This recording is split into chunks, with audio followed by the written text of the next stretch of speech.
déplacement pour couvrir notre conférence de presse. Et tout d'abord, je tiens à remercier les ambassadeurs qui ont fait le déplacement, l'ambassade de France, l'ambassade de l'Union européenne, l'ambassade du Nigeria, la Chambre de commerce du Nigeria, la représentante du président Soro Guillaume, la ministre Bamba Lamine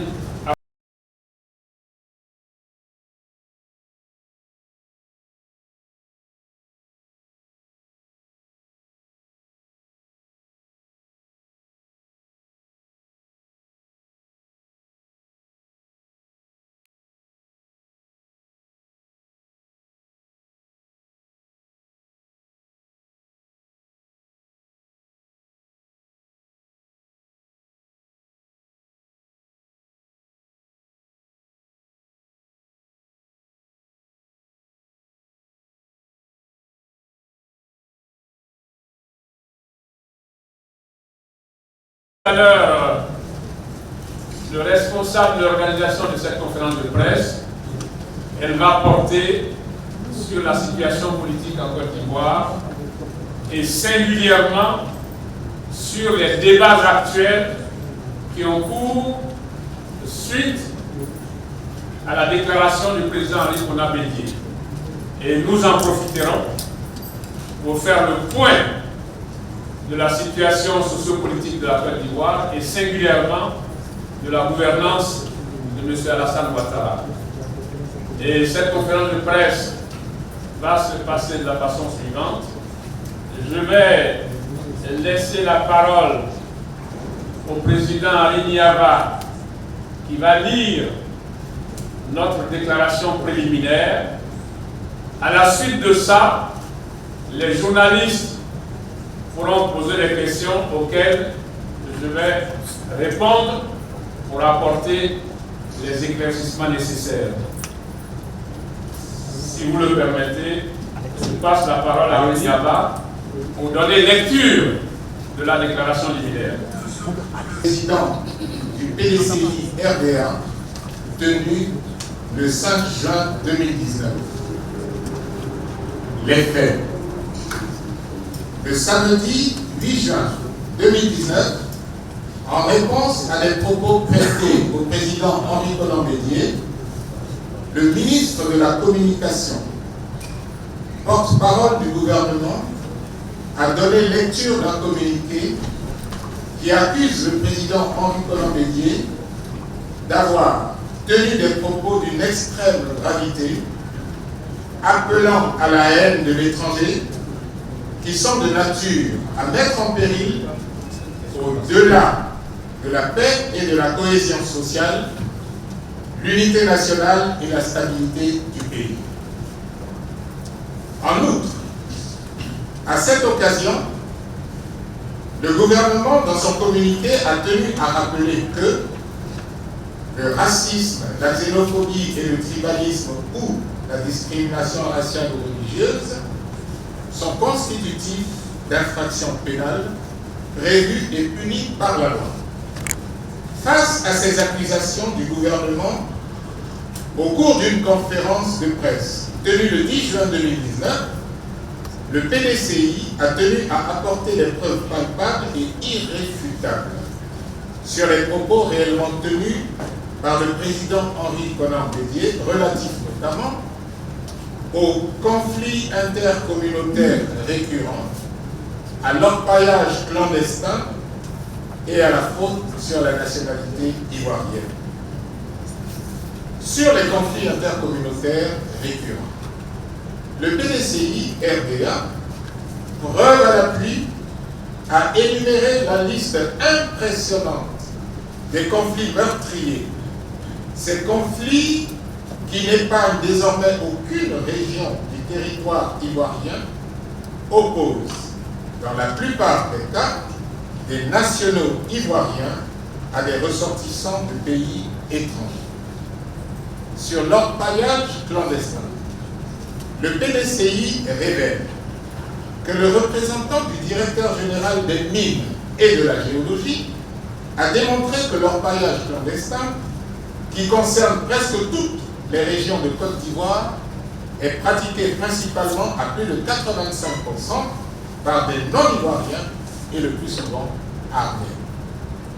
L'orpaillage clandestin est donc lui aussi générateur de nombreux conflits meurtriers dont certains éléments des forces de l'ordre ont récemment fait les frais. Sur la fraude à la nationalité ivoirienne, il est de notoriété publique que la fraude à la nationalité ivoirienne s'est généralisée et a atteint des proportions inédites sous le régime de M. Alassane Ouattara. À cet égard, le porte-parole du PDCI a tenu à citer deux exemples fort éloquents. La confirmation par le porte-parole du gouvernement en date du 12 avril 2017 que sur 13 000 immigrés présentés comme ivoiriens arrivés sur les côtes italiennes pour la période du 1er au 31 décembre 2016, seuls 2000 d'entre eux, soit à peine 15%, ont été formellement reconnus comme étant de nationalité ivoirienne. L'interception par la douane ivoirienne, le 27 mai 2019, à la frontière aérienne, de 280 000 imprimés d'identité contrefaits de l'Office national de l'immigration, ONI. Ainsi, force est de reconnaître qu'en dépit des accusations mensongères, grotesques et délibérées du gouvernement, le président Henri Konan Bédié et le PDCI RDA n'ont fait que relater des faits avérés et graves qui menacent notre pays dans ses fondements.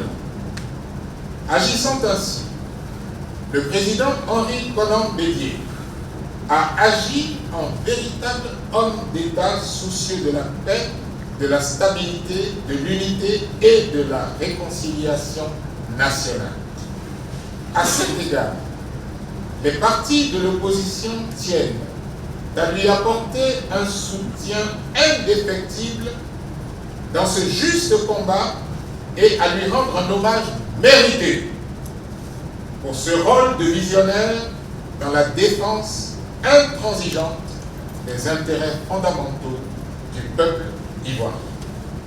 En réalité, ces faits s'inscrivent dans un contexte général de quasi-faillite de tous les leviers de la nation ivoirienne depuis l'accession d'Alassane Ouattara à la tête du pays. Au plan politique, les partis politiques de l'opposition constatent par ailleurs, avec amertume, que depuis l'accession de M. Ouattara au pouvoir suprême, de nombreux faits illustrent de manière évidente le recul du pays à divers niveaux, notamment le démantèlement systématique des acquis démocratiques arrachés de haute lutte. Ce recul démocratique se manifeste entre autres par la caporalisation de toutes les institutions de la République, en l'occurrence la Commission électorale indépendante. Cette institution, un des acquis essentiels de notre jeune démocratie, a été vidée de toute forme d'indépendance et de toute substance par le régime d'Alassane Ouattara. Par sa composition déséquilibrée et son fonctionnement partial, elle s'est totalement discréditée vis-à-vis des acteurs politiques, mais aussi de l'opinion nationale et internationale.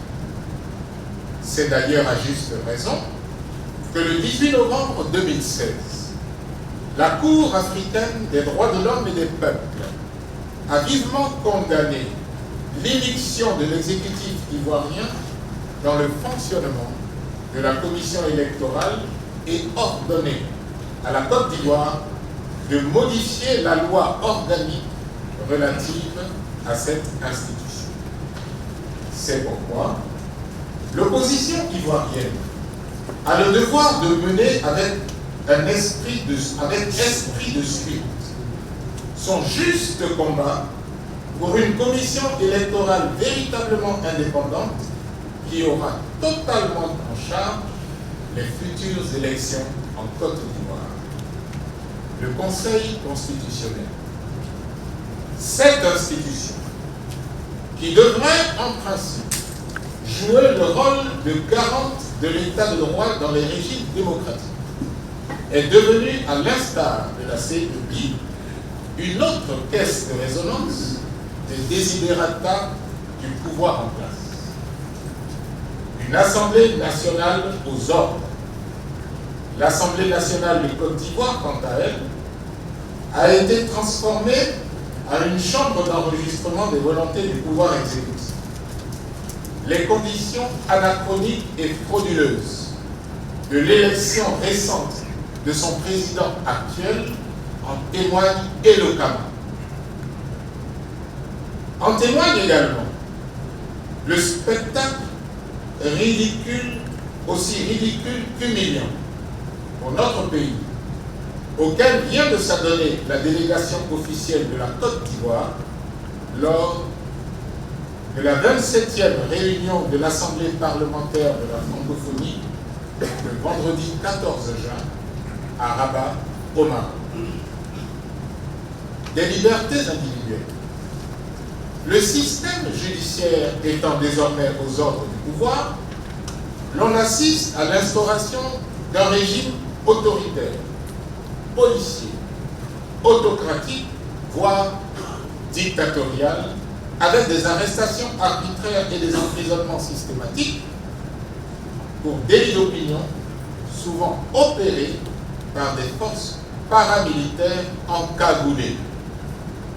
En témoignent les déclarations récentes des deux syndicats de la magistrature et du barreau d'Abidjan sur l'intrusion permanente du pouvoir dans le fonctionnement du pouvoir judiciaire dans notre pays. Au plan économique, l'on assiste à la mise en coupe réglée de l'économie nationale par le bradage des entreprises d'État au bénéfice et au service d'un clan familial, établissant de façon éhontée un conflit d'intérêts manifeste. Dans ce même registre, les sociétés Sénégal, Webfontaine et Port Sécurité, outils de prédation par excellence, qui bénéficient de tous les marchés publics dans tous les secteurs, jouissent de fait d'un monopole d'État, y compris dans les secteurs régaliens et stratégiques. Les filières café-cacao, anarchiques, font l'objet de spéculations mafieuses par l'attribution aux membres du clan de quotas d'exportation au détriment des véritables producteurs et exportateurs. En somme, le népotisme et le clientélisme sont érigés de façon inédite et avec une arrogance jamais égalée en méthode de gouvernement. Quant à la dette de la Côte d'Ivoire, elle s'accroît de façon exponentielle. En 2000, le stock de la dette publique, dette extérieure et intérieure, était de 7 000 milliards environ. En 2012, suite à l'allègement obtenu au terme de l'initiative PPTE, cette dette est retombée à 4 680 milliards de francs CFA. En 2016, après seulement 4 années de pouvoir de M. Alassane Ouattara, cette dette est passée à 8 959 milliards, soit une hausse extraordinairement vertigineuse de 91%. En 2018, selon le Fonds monétaire international, la dette a atteint 11 039 milliards et elle est estimée à 15 781 milliards de francs CFA pour la fin de l'année 2019. Cela se passe de tout commentaire. Tout ceci pour des investissements non productifs et dans le seul but de surfacturation grossière, mettant ainsi gravement en cause l'avenir des futures générations. Au plan social, l'école et la santé, ces grands secteurs tels que l'éducation nationale et la santé sont en profonde régression. La question du foncier rural et urbain. La question foncière en Côte d'Ivoire est devenue une véritable jungle sous le régime d'Alassane Ouattara. Les véritables ayants droit se trouvent injustement dépossédés de leurs terres. À cet égard, notre pays est devenu un état de non-droit. Par ailleurs, s'agissant du foncier urbain, les nationaux ivoiriens sont délaissés pour compte au profit de ressortissants des pays tiers. Tout se passe comme si les Ivoiriens, tous secteurs confondus, à force d'être marginalisés dans leur propre pays sur tous les plans, étaient devenus des apatrides et des étrangers sur leur propre sol. Notre analyse. Tous ces faits attestent de l'incapacité notoire et patente du régime de M. Alassane Ouattara à gérer le pouvoir d'État de manière démocratique tout en préservant, comme cela se doit, les intérêts fondamentaux du peuple ivoirien, dans le respect des principes de bonne gouvernance. C'est pourquoi, usant de façon systématique de diversion, il tente désespérément, par une fuite en avant, de ramener les Ivoiriens à des débats dépassés et éculés, pour tenter de se maintenir coûte que coûte au pouvoir, de manière autoritaire, dictatoriale, par la violence, contre la volonté populaire, en instaurant une véritable patrimonialisation du pouvoir. En conséquence, ces pratiques autoritaires, antidémocratiques, dictatoriales et d'un autre âge, qui mettent à mal les acquis démocratiques chèrement obtenus, mais aussi la paix, la stabilité de notre nation, sont inacceptables, irrecevables et doivent être combattus ici et maintenant. Les partis politiques de l'opposition, soucieux de leur responsabilité devant l'histoire et conscients des graves dangers qui menacent l'avenir de notre pays, appellent à la mobilisation générale, à la résistance, toutes les forces vives de la nation, les démocrates, les patriotes sincères, épris de paix et de justice pour la préservation de la paix et de la stabilité de la nation.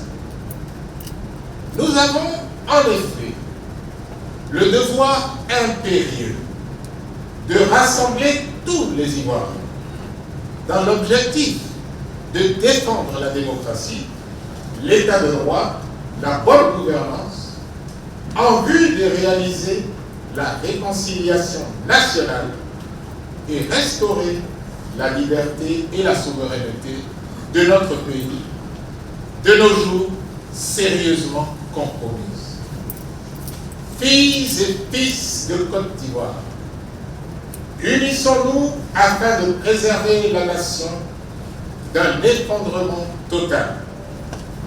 Si l'on y prend garde, et engageons-nous tous ensemble pour promouvoir une nouvelle espérance citoyenne pour la renaissance de la Côte d'Ivoire dans un sursaut patriotique national.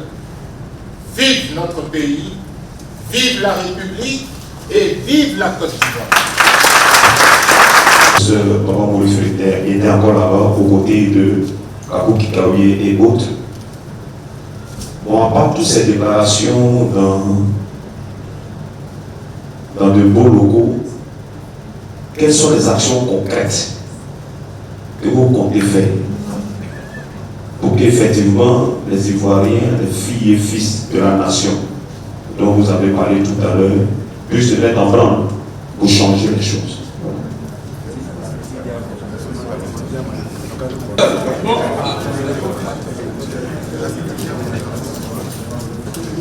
Anselme Colin, au Rajab Média. Je voudrais savoir, est-ce que c'est la dernière conférence de presse?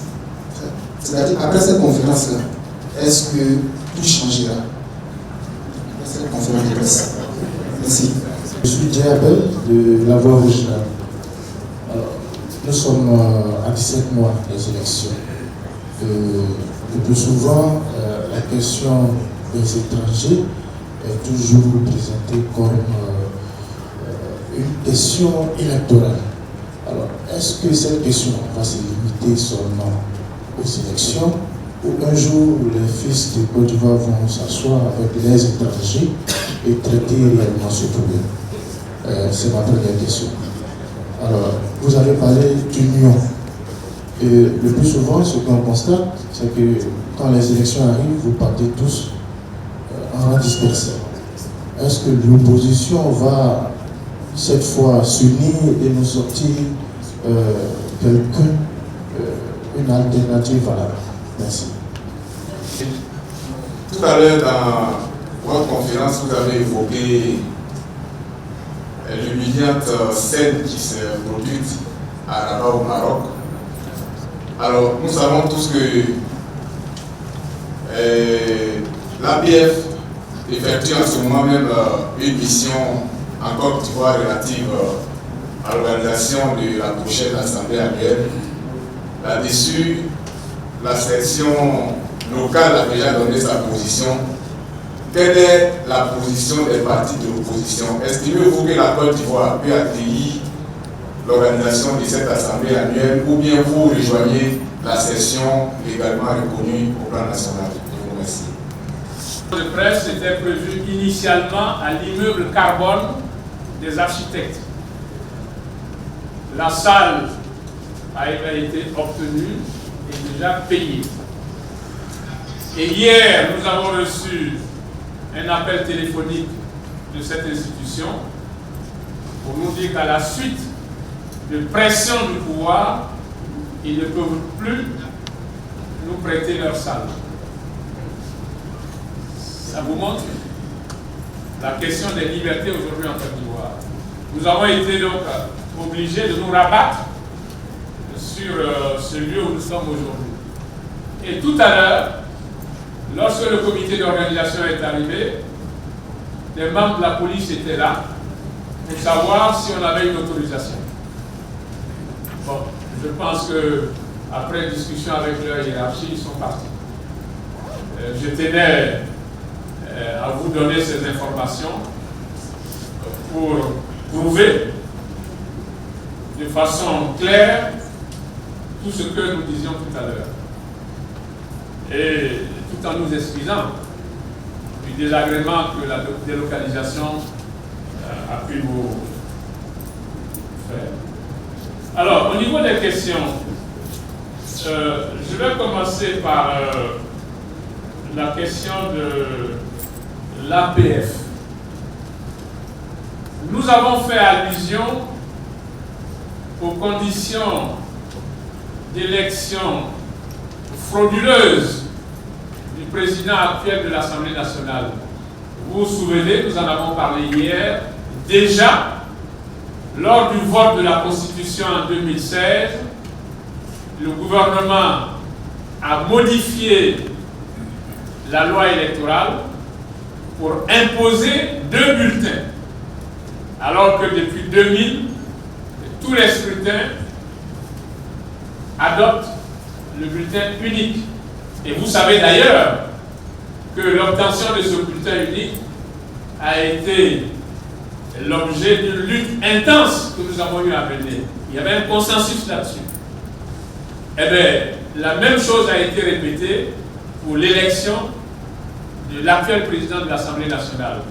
Il n'est donc pas étonnant que le régime continue dans la même voie, puisque nous nous sommes informés et on nous a dit que l'actuel président de l'Assemblée nationale a pris un arrêt pour changer l'équipe qui était déjà en place. Ce qui est impossible. Et donc, ça veut dire quoi? Ça veut dire que l'équipe actuelle dont vous parlez n'a aucune légitimité pour recevoir la délégation qui est venue en Côte d'Ivoire. Donc, je pense qu'il appartient aux députés, en tout cas ceux qui représentent l'opposition à l'Assemblée nationale, de prendre leurs responsabilités et de dire la vérité à la délégation qui est venue. C'est de ça qu'il s'agit. Donc, le gouvernement continue dans la fraude. C'est de ça qu'il s'agit. Évidemment, lorsque c'est entre nous, aujourd'hui, on se rend compte que jusqu'à là-bas, notre pays a été humilié. Et l'opinion internationale a pu se rendre compte de l'état de la démocratie et des libertés en Côte d'Ivoire, en plus de l'arrêt de la Cour de justice de l'Union africaine qui a mis en cause toutes les élections qui se sont passées en Côte d'Ivoire, comme nous venons de vous le dire. Donc nous sommes solidaires de ce combat qui concerne l'Assemblée nationale. Nous avons d'ailleurs indiqué tout à l'heure qu'elle est transformée aujourd'hui en une chambre d'enregistrement. Mais ça fait partie du combat commun que nous devons mener pour mettre ce pouvoir hors d'état de nuire. Et là-dessus, j'en viens maintenant aux questions que vous avez posées. Alors, vous nous dites, on parle de sursaut national, l'opposition peut-elle s'unir? Bon, ça, est-ce que c'est la dernière conférence de presse? Une conférence de presse, nous faisons la conférence de presse pour donner des informations par rapport au sujet actuel, au débat actuel. Donc demain, si nécessaire, nous ferons une conférence de presse. Nous sommes dans la vie politique. Je vous entends dire les élections de 2020, les élections de 2020. Mais c'est de ça qu'il s'agit aujourd'hui. Est-ce qu'aujourd'hui, vous pouvez envisager de faire des élections en Côte d'Ivoire sans que les problèmes dont nous venons de parler soient résolus? Ce n'est pas possible. C'est un préalable. Vous vous êtes rendu compte que même les élections municipales qui ont été organisées, vous vous êtes rendu compte des conditions frauduleuses dans lesquelles ces élections ont été organisées. La constitution dont on parle, celle de la 3e République d'Alassane Ouattara, vous savez bien que moins de 10% des Ivoiriens ont pu voter. Et parmi ces moins de 10%, il n'est même pas établi que la majorité a voté oui à cette constitution. Vous avez vu dans quelles conditions M. Alassane Ouattara met en place un Sénat dont il désigne des membres. Comment vous pouvez concevoir? Parce que le Sénat, c'est la 2e chambre du Parlement. Comment vous pouvez avoir dans un Parlement des gens de statuts différents? Des gens qui ont été élus et d'autres qui ont été nommés. Et demain, lorsque la question de l'immunité parlementaire va se poser, qu'en sera-t-il de ceux qui ont été nommés par M. Alassane Ouattara? Et tout ça est fait dans le cadre d'un clientélisme. Et c'est ce que nous venons de vous démontrer. Alors la question que vous nous posez, parce que vous posez clairement la question du changement, la question du changement se pose aujourd'hui à tous les Ivoiriens.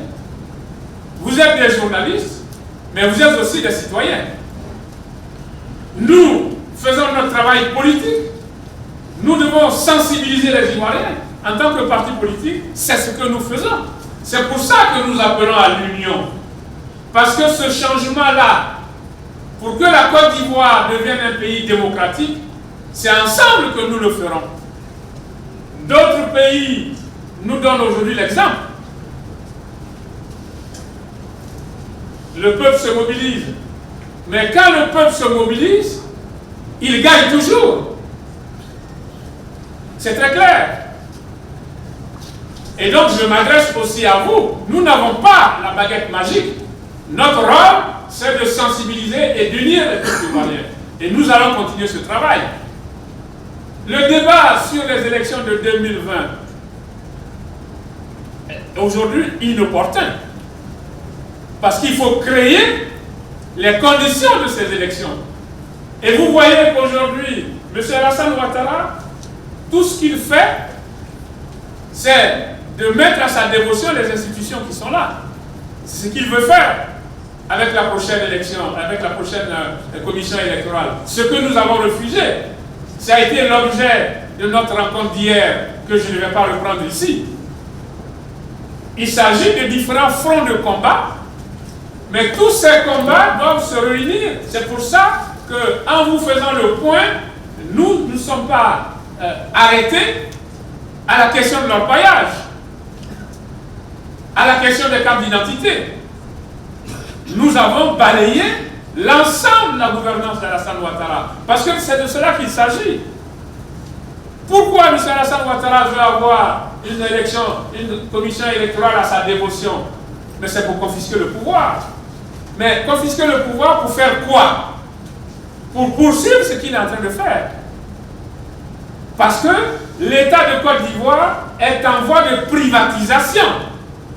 Ce que les gens ont appelé en Afrique du Sud la capture de l'État, nous assistons à une privatisation de l'État de Côte d'Ivoire. Lorsque vous avez des sociétés comme Snedaï, qui sont des coquilles vides, à qui on donne tous les marchés dans tous les secteurs, prenez la question des passeports. Mais la question des passeports touche à la question de la sécurité nationale. On ne peut pas donner cette question à une entreprise comme ça. C'est pour ça qu'on vous l'a cité. Et lorsqu'aujourd'hui, vous devez obtenir des visas à l'extérieur, il faut payer sur le compte de Snedaï, qui est une société privée. On vous a cité le cas de Port Sécurité. On vous a cité le cas de Webfontaine. Autant d'entreprises du clan familial, mais qui font main basse sur les secteurs stratégiques qui sont au cœur de l'État de Côte d'Ivoire. Et vous comprenez donc que c'est dans le cadre de cette patrimonialisation du pouvoir que le pouvoir veut rester. Parce qu'il faut qu'il le conserve. C'est de là qu'il s'agit. C'est de ça qu'il s'agit. On vient d'assister récemment à la nomination de la nièce du président de la République comme directrice générale adjointe d'une société Gestossi. Voilà de quoi il s'agit. Mais pour que le peuple se mobilise, il faut que les politiques et vous les journalistes aussi, vous puissiez éclairer le peuple. Et c'est ce travail que nous faisons aujourd'hui, en apportant les informations et en vous indiquant les tenants et les aboutissants. Parce qu'en réalité, tout se tient. C'est parce que le régime veut nous détourner de notre lutte pour le changement en Côte d'Ivoire qu'il invente et il accuse Bédié de façon grossière et mensongère. Et il était important pour nous, aujourd'hui, de démontrer que tout ça n'est que mensonge et que cela est fait dans un but de diversion pour nous détourner de la lutte sur tous les éléments dont je viens de vous parler. Voilà. Alors, vous parlez de l'union de l'opposition. Vous nous voyez ensemble. C'est pas l'union, ça? Avant de s'unir pour présenter un candidat, il faut d'abord s'unir pour créer les conditions des élections. À à la suite de ça, il nous sera beaucoup plus facile de nous unir. La question, ce n'est pas la question du candidat qui se pose aujourd'hui. C'est la question des élections démocratiques en Côte d'Ivoire. C'est la question de la gestion de la Côte d'Ivoire sur le plan de la démocratie, sur le plan de la richesse, sur le plan de la santé, sur le plan de l'éducation. On vous a cité tout à l'heure l'éducation et la santé, mais on n'est pas allé en profondeur. Vous savez comment l'école a reculé dans notre pays, comment les enseignants sont bafoués, comment le mérite est aujourd'hui au calendrier grec, comment les faux diplômes pullulent.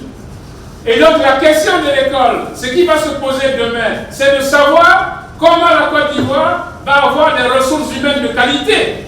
C'est ça qui va se poser. Mais ce régime n'en a cure. Nous avons parlé du problème de la santé. Vous voyez nos hôpitaux. Aujourd'hui, ils sont quasiment transformés en mouroirs. C'est de cela qu'il s'agit. En dépit des milliards qu'ils disent avoir investis. Où sont partis ces milliards? On nous parle d'une assurance maladie universelle, qui est une escroquerie nationale, parce qu'il n'y a pas d'offre de soins adéquate.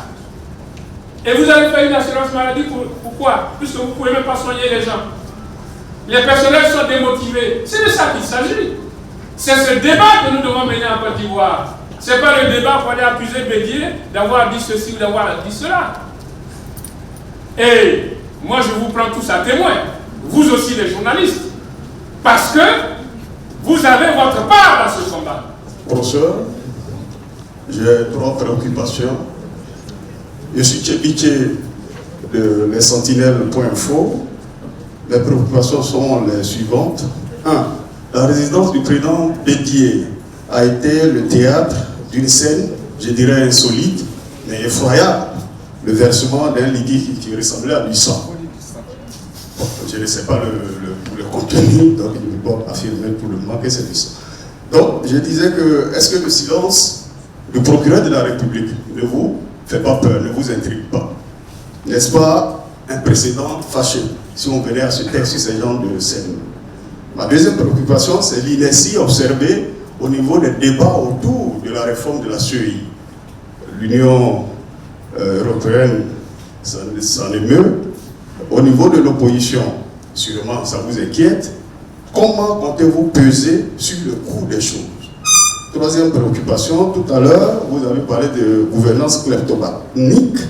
La kleptomanie étant le désir incontrôlé de voler quelque chose, de piquer quelque chose.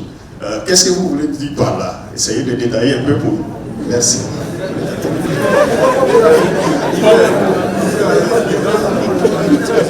Je peux dire que ma simple présence ce jour ici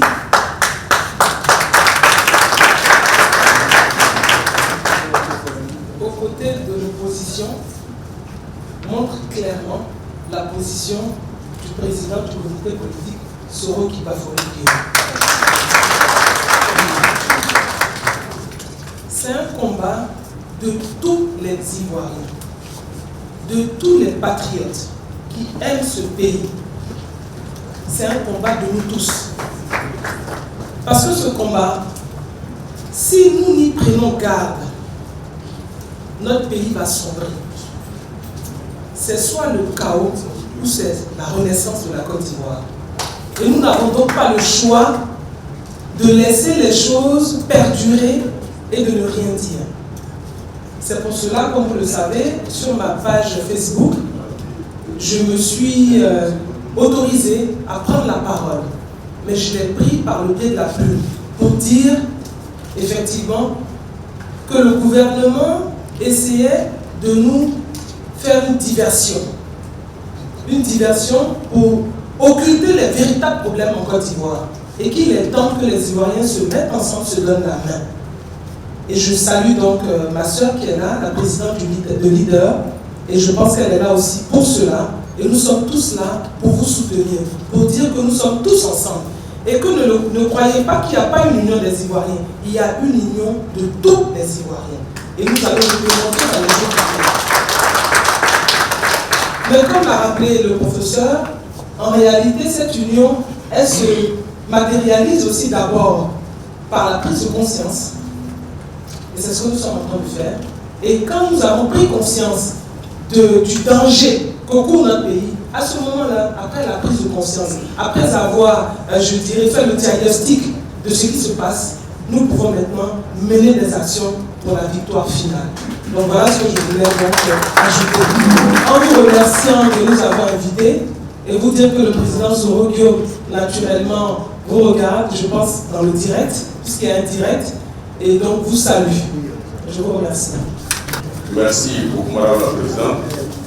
Et je prends donc la parole au nom de la présidente des leaders, donc de tous les militants des leaders, y compris donc au nom du professeur Mwandou Coulibaly, qui est candidat pour 2020 et qui est militant des leaders. Merci beaucoup au professeur d'avoir étayé l'opinion sur tout ce qui concerne la nation. Notre présence ici, au nom donc du parti, représenté par la présidente du parti, témoigne donc de notre soutien et de notre adhésion à l'appel à l'unité nationale.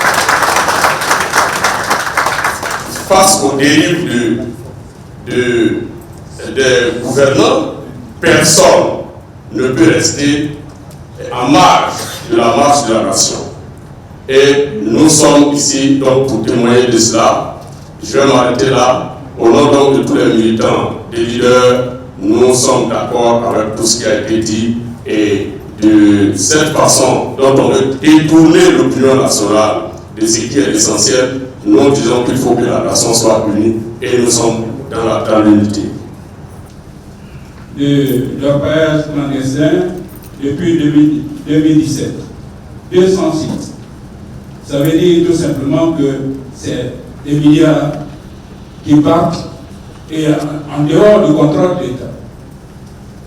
Et en même temps, nous sommes obligés de nous endetter pour financer le fonctionnement de l'État alors que toute la richesse de ce pays disparaît à partir de la richesse souterraine de ce pays disparaît sans contrôle.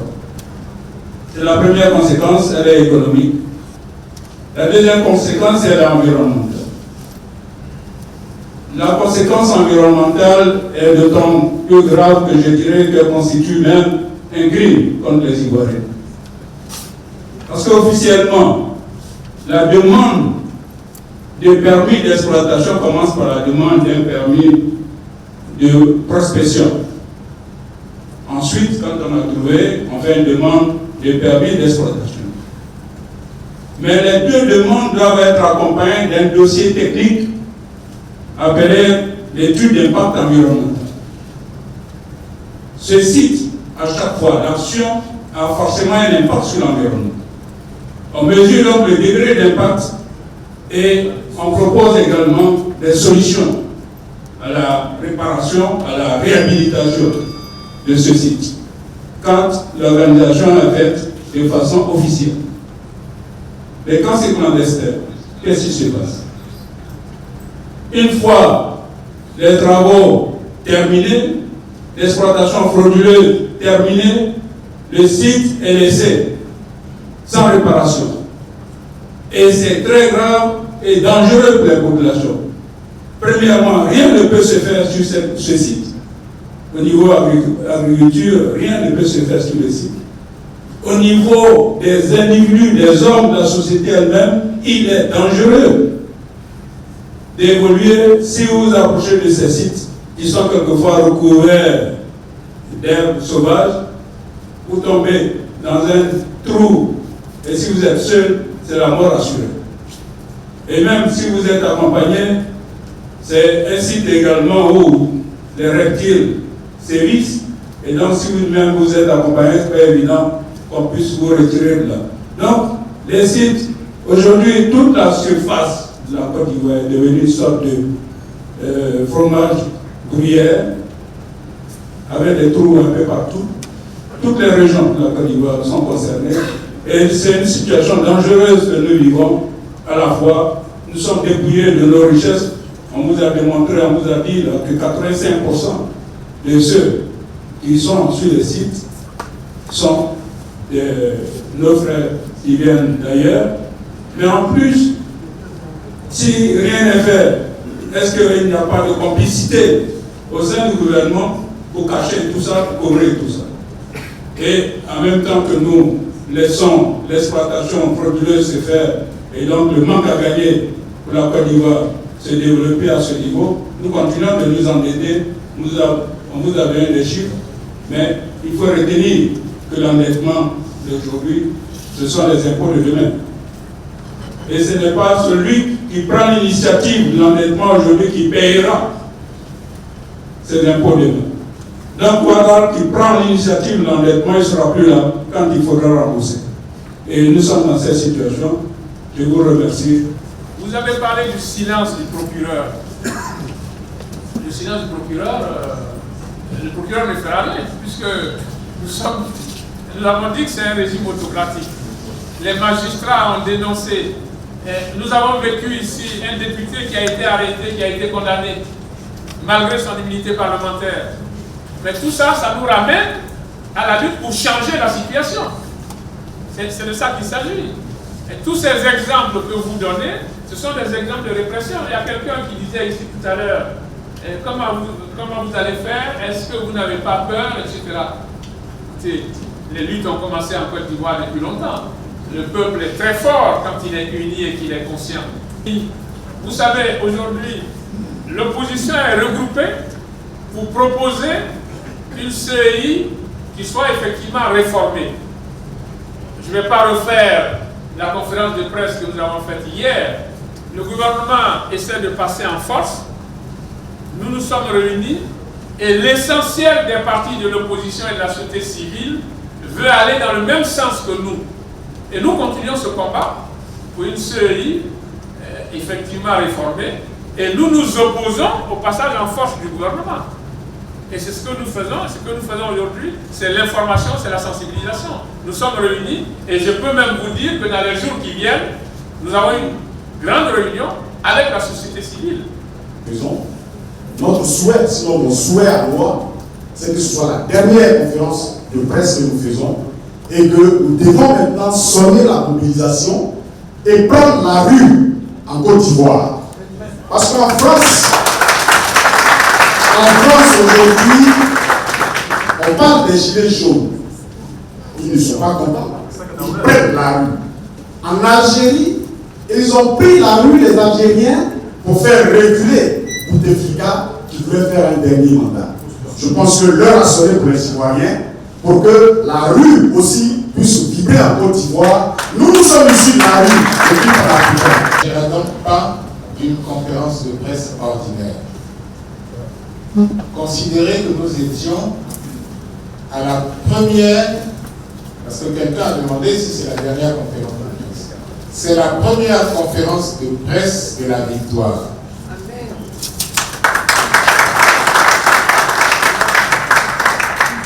Pourquoi je m'exprime ainsi? Regardez bien.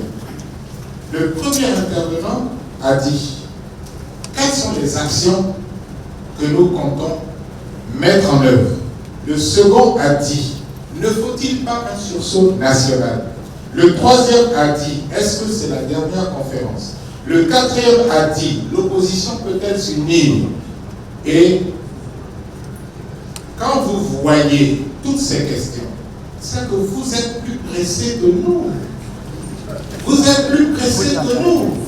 Alors, vous et nous allons aller ensemble, comme cela est prévu, les jours et les semaines qui viennent à l'intérieur du pays, pour faire, comme quelqu'un le disait tout à l'heure, parce que ce message n'est pas destiné uniquement aux Abidjanais. La vraie Côte d'Ivoire, c'est celle de nos campagnes. La vraie Côte d'Ivoire, c'est celle des forêts qu'on est en train d'enlever aux communautés et qu'on vend aux Chinois, qu'on vend aux étrangers et dans lesquels on installe des étrangers qui arrivent par quart entier et à qui on donne des armes. Nos parents ne peuvent plus aller dans leurs plantations. On ira leur parler pour qu'on défie ces bandes armées qui sont dans nos forêts. Je termine en disant que quand nous parlons de mobilisation, non seulement nous ne devons pas considérer que la mobilisation c'est seulement à Abidjan, mais j'arrive, il y a 5 jours que j'arrive d'Italie, de France et d'Espagne.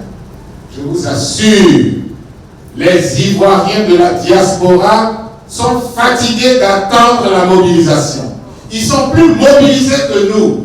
Ils ont demandé qu'en arrivant ici, la plateforme annoncée par le président Bégué soit mise en place. Attendez-vous donc, dans les semaines qui viennent, les semaines immédiates, à ce que la Côte d'Ivoire soit transformée par l'engagement que nous allons prendre, et comme le disait mon prédécesseur, à régler nos comptes dans la rue. Merci. Et ce qui est curieux, c'est que ce soit sous le régime d'Alassane Ouattara. Voilà. Bon. On a donné tout à l'heure des exemples. La question de l'environnement, c'est comme tous les autres problèmes, la question de l'environnement n'est pas prise en charge en Côte d'Ivoire, puisque le régime est, préoccupé par autre chose. Donc ça fait partie des choses que le gouvernement devrait éclaircir. Mais nous ne sommes pas étonnés. Ça fait partie de tout ce qui ne va pas en Côte d'Ivoire et qui nécessite notre mobilisation effective pour le changement. Voilà. En tout cas, c'était la dernière question. Je tiens, c'est bien ça, hein? Je tiens donc à remercier les ambassadeurs qui ont fait les déplacements. Je les ai cités tout à l'heure. La représentante du président Soro Diop, les représentants des partis frères, leaders, EDS et des autres partis. Et puis, tous nos camarades, tous nos militants, les journalistes qui ont fait le déplacement. Contrairement à ce que disait tout à l'heure Abel Napi, ça ne sera pas la dernière conférence de presse. Lorsqu'il y aura nécessité de vous informer, on fera des conférences de presse, mais ça ne doit pas empêcher de manière concomitante, et c'est ça qu'il voulait dire, qu'on se mette à la mobilisation populaire. Parce que c'est le peuple ivoirien qui doit se mobiliser. Je vous remercie.